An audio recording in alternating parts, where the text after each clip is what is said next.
Voici un exemple de circuit pour le plan de leçon de l'équilibre 2 pour les étapes 1 et 2.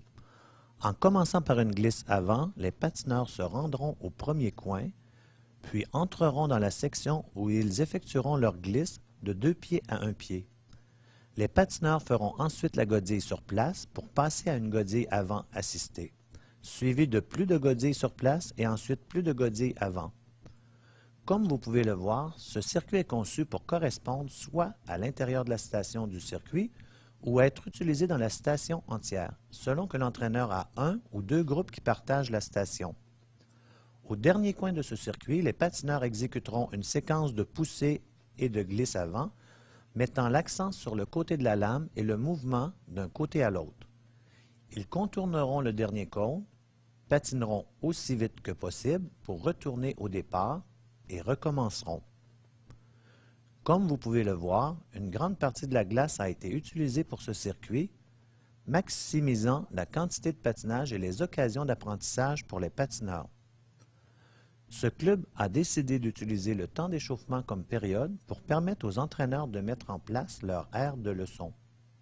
Un entraîneur et les assistants de programme dirigent l'échauffement autour du circuit rapide ou du périmètre de la patinoire, laissant le centre de la glace libre et disponible pour que les entraîneurs établissent leur circuit.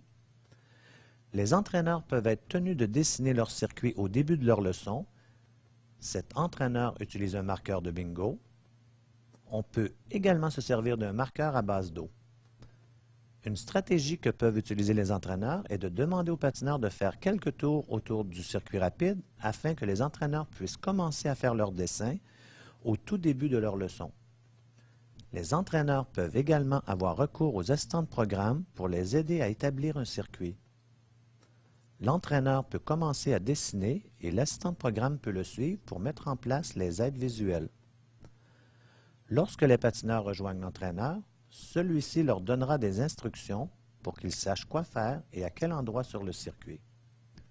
Les assistants de programme assureront ensuite le suivi avec les autres patineurs et leur communiqueront les mêmes messages.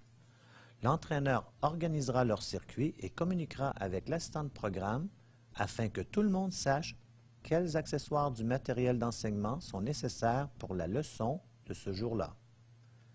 L'assistant de programme pourra alors placer les accessoires nécessaires ou le matériel pédagogique aux endroits stratégiques prévus par l'entraîneur. Les entraîneurs peuvent également diriger leur groupe à travers le premier tour du circuit. Ceci permettra aux patineurs de reconnaître l'agencement du circuit et les habiletés enseignées ce jour-là.